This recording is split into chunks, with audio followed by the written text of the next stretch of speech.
Aqui estamos para mais um Prosa Sem Censura. Eu sou Cristina Costa e nós estamos na Escola de Comunicações e Artes da USP. Hoje nós trazemos para a nossa entrevista um grande amigo que é doutor em letras pela Faculdade de Filosofia, Letras e Ciências Humanas e professor titular de Comunicação e Educação na ECA USP, Adilson Citelli. Um estudioso de educomunicação, e Jaque Pitan, que é coordenadora administrativa do OBCOM. Então, nós estamos aqui na ECA recebendo vocês para falarmos sobre liberdade de expressão, sobre educação, sobre censura. E então, vamos para essa conversa, Adilson? Tudo bem. Adilson, nós temos uma porção de assuntos que estão incomodando aqueles que trabalham com educação. E a primeira pergunta que eu queria fazer para você é o que você acha dessa ideia da escola sem partido?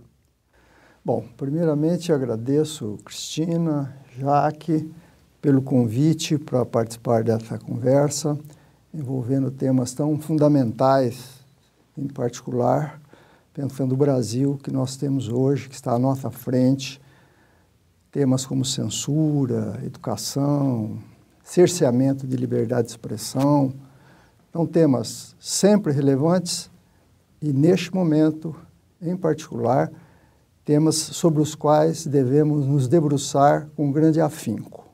Certamente, a referência que se faz é a um projeto que está ainda em tramitação, em torno do qual há uma polêmica enorme, que é o projeto da escola sem partido. A escola sempre foi, no Brasil, pelo menos a partir da República, uma instituição laica, fundamentalmente, republicana, pelo menos em tese, e voltada à formação democrática do cidadão. Digamos, se esses pilares vêm sendo seguidos, é uma outra questão, mas são pilares fundantes de qualquer unidade educativa, formal, pública, que se vincule à ideia de uma educação republicana e democrática. Ou seja, a escola é um espaço para formar o cidadão, é um espaço, evidentemente, para a circulação das informações, do conhecimento, para fazer com que uma pessoa, um jovem, ao longo da sua vida escolar, obtenha condições de promover uma vivência socialmente relevante e importante para o país, não só para si mesmo, mas para o país. Pela sua natureza, a escola é um locus de pluralidade. Ali tem professores que têm uma posição mais à esquerda, mais à direita, ali tem professores que são católicos, tem professores que são pentecostais, tem professores, tem homens, tem mulheres, em diferentes faixas etárias, com diferentes compreensões do mundo. Isso é a escola. O Brasil tem mais ou menos 2.200.000 ou 300, em torno disso, professores. Mais de 2 milhões de professores e professoras.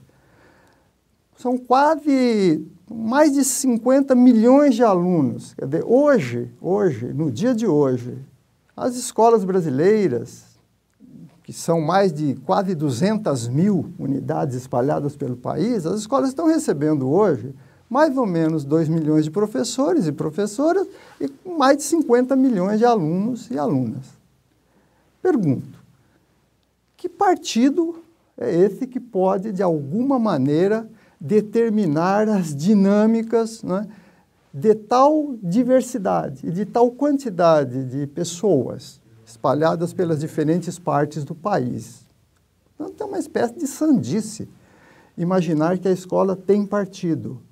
A escola não tem partido. A escola é exatamente, repito, esse caldeirão, esse caldeamento de culturas, perspectivas políticas, religiosas, ideológicas, isso para alunos e para professores, para docentes e discentes.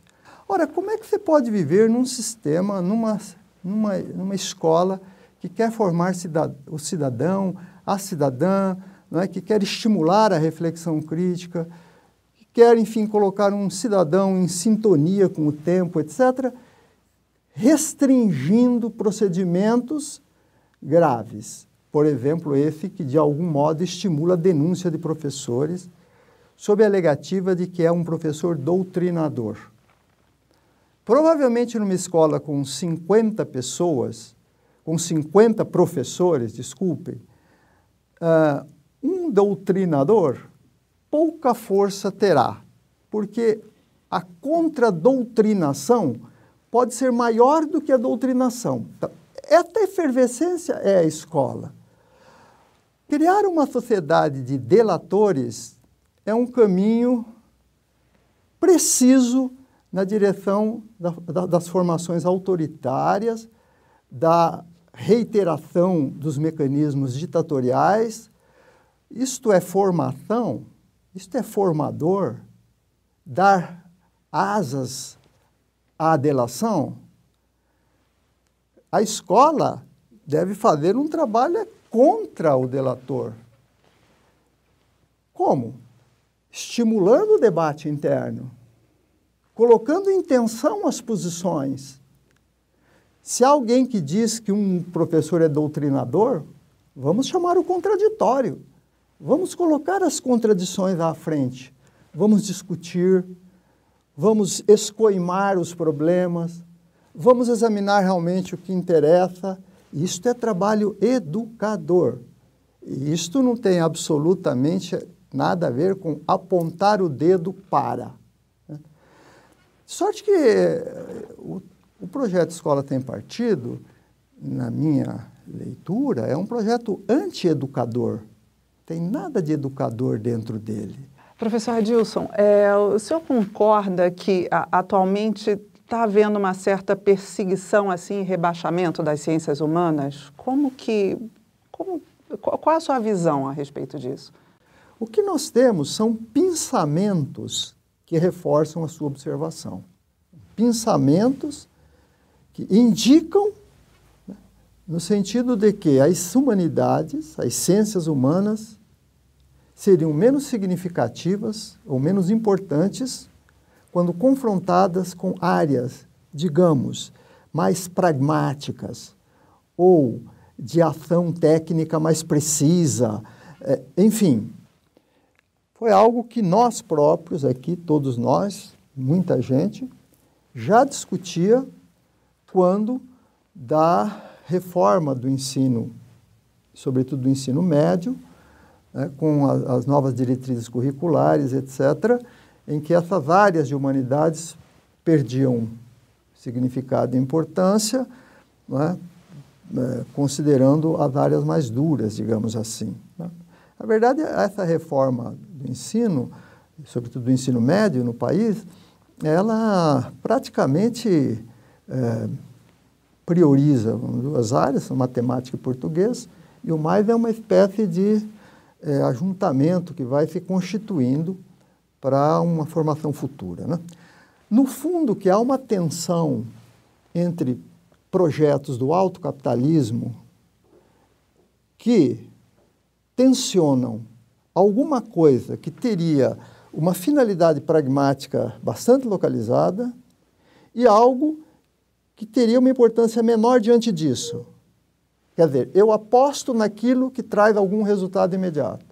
Eu preciso criar uma universidade, uma escola que resulte em algo de uma maneira muito imediata.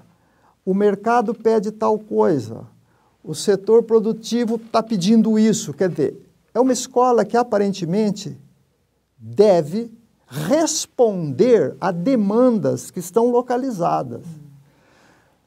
nós podemos até responder a demandas que estão localizadas, não há nenhum problema com relação a isso. Desde que essas demandas ditas localizadas não abduzam o processo formativo global dentro do qual as ciências humanas se colocam.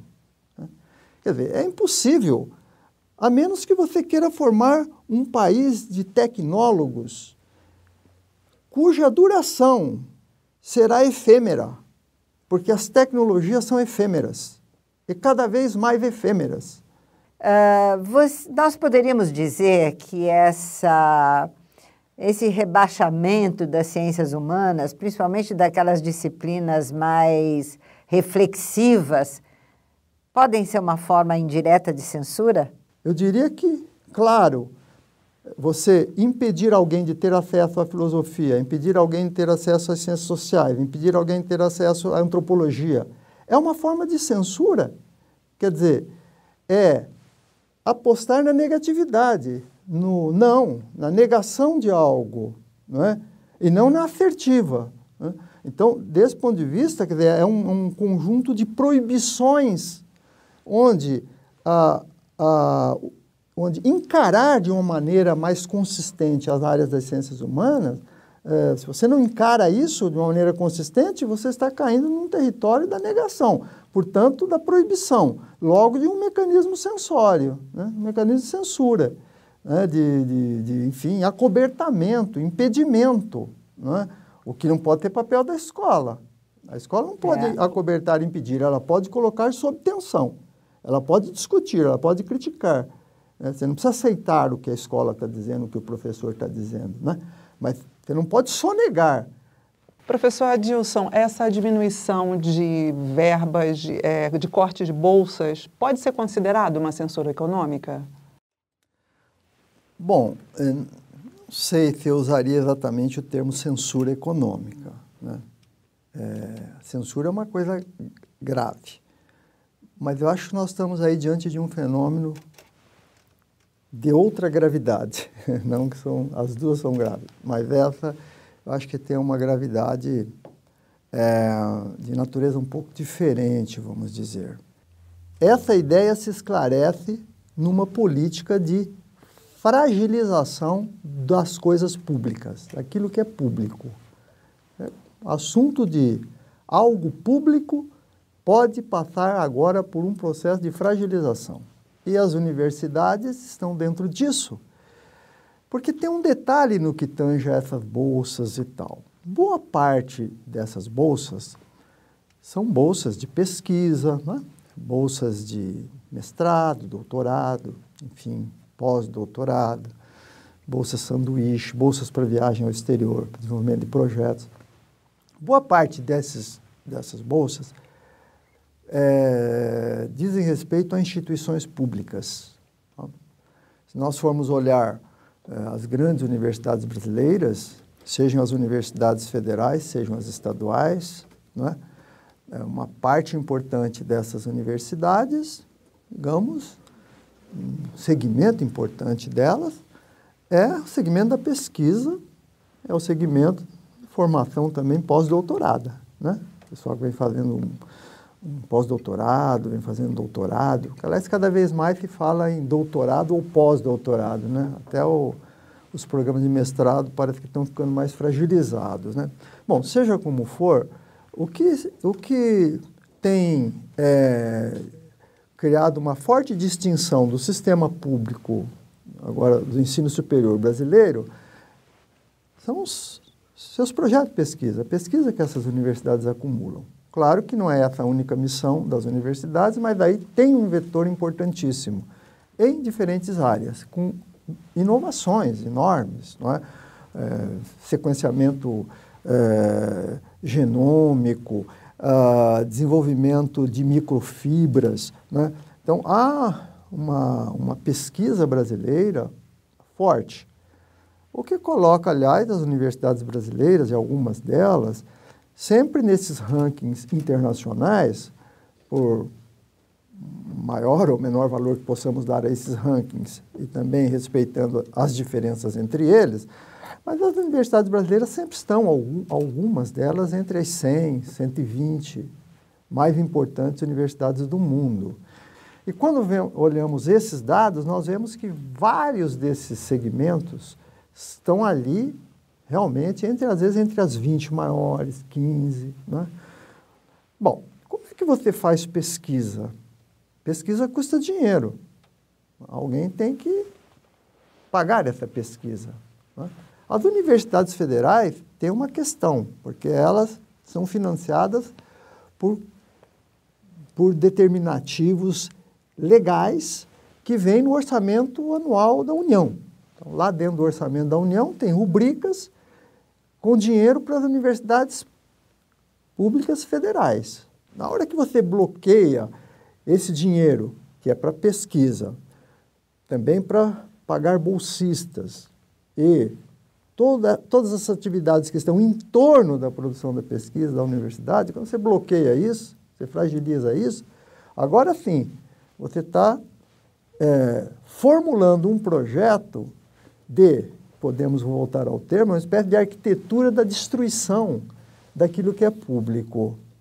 Então, eu te diria assim também que, mais do que um problema de censura, eu acho que é uma espécie de política de fragilização das instituições públicas, e, em particular, das universidades. Eu acho que o problema aí, não vou dizer que é mais grave, porque seria desqualificar a censura. É tão ou mais grave, porque se trata de um projeto para fragilizar as instituições públicas, para desqualificá-las, para desmotivá-las, para fragilizá-las, para que se tenha discurso contra as instituições. Está vendo? Elas não produzem nada, não fazem nada.